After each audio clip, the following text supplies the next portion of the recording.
Hi guys, welcome back to our channel. യുകെയുടെ പുതിയൊരു വീഡിയോയിലേക്ക് എല്ലാവർക്കും സ്വാഗതം.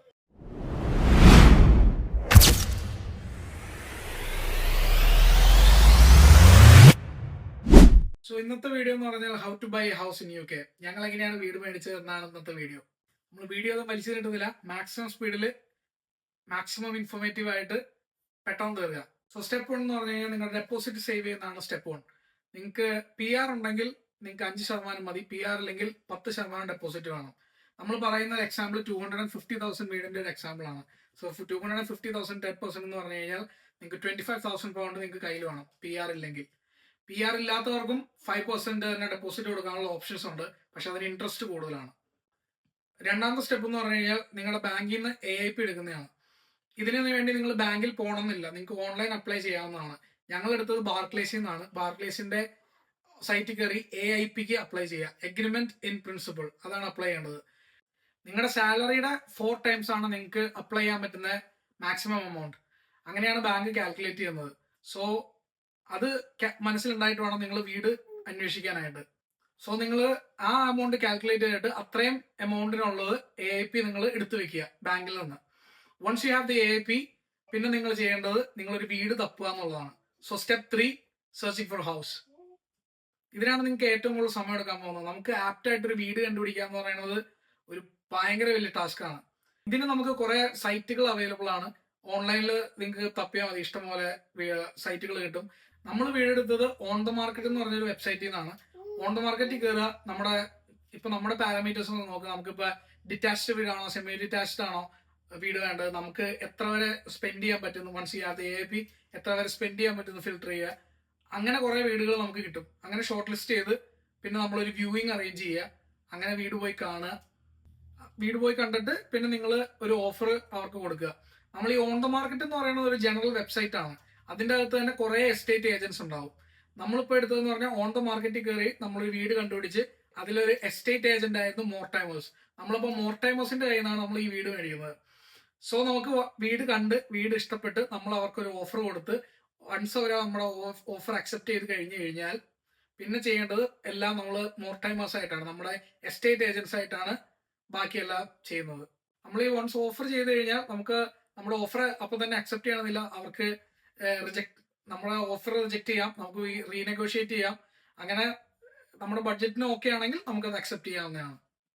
ഇനിയുള്ളത് സ്റ്റെപ്പ് 4 ആണ്. സ്റ്റെപ്പ് 4 എന്ന് പറഞ്ഞു കഴിഞ്ഞാൽ നമുക്കൊരു മോർഗേജ് അഡ്വൈസർ വേണം, നമുക്കൊരു സോളിസിറ്റർ വേണം, പേപ്പർ വർക്ക്സ് ചെയ്യാനുള്ള ആൾക്കാരാണ് ഇനി അടുത്തത്. സോ ഇത് നമുക്ക് ഒന്നല്ലെങ്കിൽ പ്രൈവറ്റ് ആയിട്ട് ഹയർ ചെയ്യാം, അല്ലെങ്കിൽ നമ്മുടെ എസ്റ്റേറ്റ് ഏജൻസ് തന്നെ നമുക്ക് പ്രൊവൈഡ് ചെയ്യും. ഞങ്ങൾ ചെയ്തതെന്ന് പറഞ്ഞാൽ ഞങ്ങളുടെ എസ്റ്റേറ്റ് ഏജൻസ് തന്നെ പ്രൊവൈഡ് ചെയ്യുകയാണ് ചെയ്തത്. ഇപ്പൊ ഞങ്ങളുടെ കേസിൽ മോർടൈമേഴ്സ് തന്നെ ഞങ്ങൾക്ക് സോളിസിറ്റേഴ്സിനെയും, ഇപ്പൊ സോളിസിറ്റേഴ്സ് എന്നല്ല പറയണേ, ഇപ്പൊ കൺവെയൻസിങ് ടീം എന്നാണ് പറയണേ, കൺവെയൻസിങ് ടീമിനെയും മോർഗേജ് അഡ്വൈസറിനെയും അവർ തന്നെ തന്നു. നമ്മൾ ഈ എസ്റ്റേറ്റ് ഏജൻസിന്റെ തന്നെ ടീമിനെ എടുക്കുന്നതിന്റെ ഗുണം എന്ന് പറഞ്ഞു കഴിഞ്ഞാൽ നമ്മള് ഇവരെ തമ്മിൽ ലിങ്ക് ചെയ്യേണ്ട കാര്യമില്ല. ഇവര് തന്നെ ഇവരുടെ സർക്കിൾ ആയത് കാരണം ഇവര് തന്നെ ഇവരുടെ കാര്യങ്ങളെല്ലാം ചെയ്തോളും. ഇവര് പറയുന്ന ഡോക്യുമെന്റ്സ് നമ്മൾ സപ്ലൈ ചെയ്യാന്നുള്ളതാണ് നമ്മുടെ ഡ്യൂട്ടി ഇതിൻ്റെ അകത്ത്. മോർഗേജ് അഡ്വൈസർ ചെയ്യുന്നതെന്ന് പറഞ്ഞു കഴിഞ്ഞാൽ നമുക്ക് ബാങ്കിൽ നിന്ന് ബെസ്റ്റ് ഓഫർ തരാനായിട്ട് ഹെൽപ്പ് ചെയ്യുന്നത് മോർഗേജ് അഡ്വൈസർ ആണ്. സോളിസിറ്റർ ചെയ്യുന്നതെന്ന് പറഞ്ഞു കഴിഞ്ഞാൽ നമ്മുടെ ഇതിന്റെ ലീഗൽ ഡോക്യുമെന്റ്സ് ഫുള്ള് ചെയ്യുന്നത് സോളിസിറ്റേഴ്സ് ആണ്. സോറി അഗെയിൻ, സോളിസിറ്റർ അല്ല, ഇപ്പൊ കൺവെയൻസിങ് ടീം എന്നാണ് പറയുന്നത്. രണ്ടും ഒന്നാണ്, പക്ഷെ ഇപ്പൊ അവര് യൂസ് ചെയ്യുന്ന ടേം കൺവെയൻസിങ് ടീം എന്നാണ്. ഇവർക്കൊക്കെ ഫീസ് ഉണ്ട്. നമുക്ക് മോർഗേജ് അഡ്വൈസറിനായ ഫീസ് എന്ന് പറഞ്ഞാൽ 800 pounds ആണ്. സോ കൺവെയൻസിങ് ടീമിനായ ഫീസ് എന്ന് പറഞ്ഞു കഴിഞ്ഞാൽ 2200 സംതിങ് ആണ് ആയത്. അതൊരു അതിന്റെ 2000 ആണ് ഫിക്സഡ് പ്രൈസ്.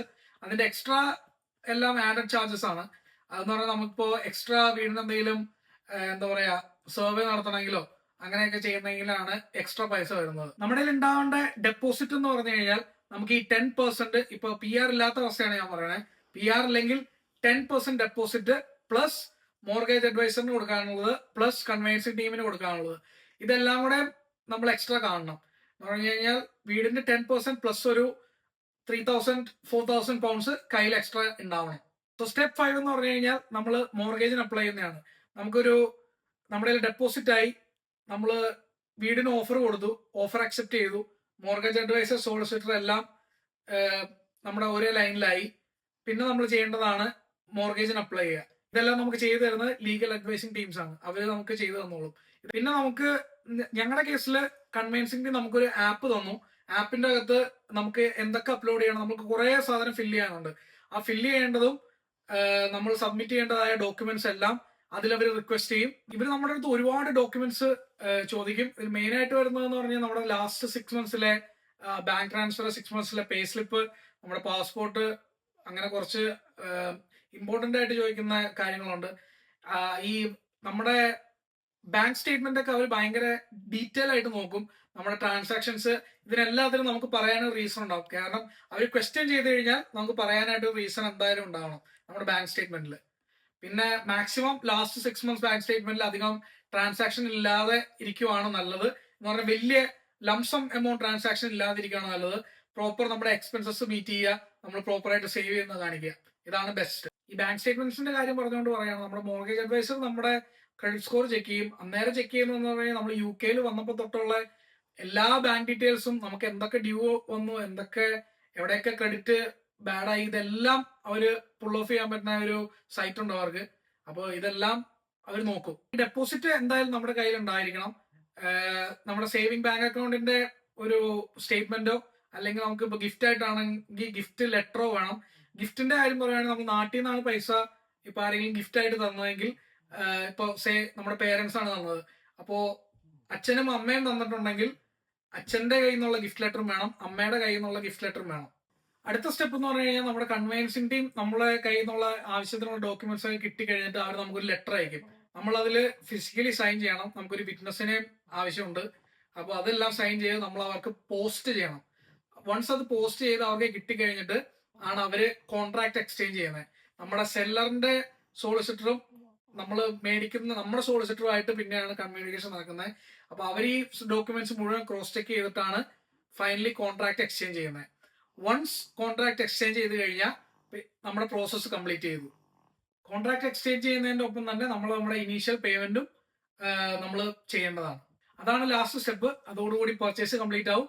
പിന്നെ നമ്മൾ നമ്മുടെ എസ്റ്റേറ്റ് ഏജൻസിന്റെ അടുത്ത് പോവുക, കീ മേടിക്കുക, കീ കിട്ടിയ അന്ന് തന്നെ നമുക്ക് വീട്ടിൽ കയറാം.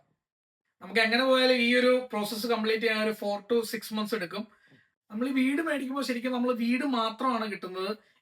നമ്മൾ വ്യൂവിങ്ങിന് പോകുമ്പോൾ ഉള്ള ലൈറ്റ്സോ ഫേർണിച്ചറോ കാര്യങ്ങളോ ഒന്നും ഉണ്ടാവില്ല. നമ്മൾ വ്യൂവിങ്ങിന് പോകുമ്പോൾ തന്നെയുള്ള ഫേർണിച്ചർ കാര്യങ്ങളെല്ലാം മേടിക്കാൻ നമുക്കൊരു ഓപ്ഷൻ ഉണ്ട്. അത് നമ്മുടെ ഏജൻസിനോട് പറഞ്ഞു കഴിഞ്ഞാൽ അവര് നമ്മുടെ സെല്ലേഴ്സുമായിട്ട് സംസാരിച്ചിട്ട് അവർക്ക് വിൽക്കാൻ താല്പര്യം ഉണ്ടെങ്കിൽ നമുക്കത് മേടിക്കാൻ ഒരു ഓപ്ഷൻ ഉണ്ട്. പക്ഷെ നമുക്കിത് അറിയില്ലായിരുന്നു. അത് കാരണം നമുക്ക് ഈ സ്കെലറ്റർ മാത്രമേ കിട്ടുള്ളൂ. നമ്മളെല്ലാം പുതിയത് മേടിക്കേണ്ട വന്നു. അത് ശരിക്കും ഒരു ടിപ്പാണ്. കാര്യം എന്ന് പറഞ്ഞു കഴിഞ്ഞാൽ ഇവിടുത്തെ UK മിക്ക വീടുകളുടെയും കുഴപ്പമെന്ന് പറഞ്ഞാൽ നമ്മളിപ്പോ വാർഡ്രോബ് ആയാലും ബെഡ് ആയാലും ഒന്നും നമ്മുടെ നാട്ടിലത്തെ വീട് പോലെ നമുക്ക് സ്റ്റെയറിൽ കൂടെ ഇറക്കിക്കൊണ്ട് വരാനോ ഒന്നും പറ്റില്ല. അവരെല്ലാം ഡിസ്മാൻഡിൽ ചെയ്ത് ഇറക്കിക്കൊണ്ട് പോകണം. ഇന്നത്തെ വീഡിയോ എല്ലാവർക്കും ഇഷ്ടപ്പെട്ടു എന്ന് വിചാരിക്കുന്നു. എല്ലാവരും ലൈക്ക് ചെയ്യുക, ഷെയർ ചെയ്യുക, സബ്സ്ക്രൈബ് ചെയ്യുക, നിങ്ങളുടെ അഭിപ്രായങ്ങളൊക്കെ കമന്റ് ചെയ്യുക. So see you next video. By.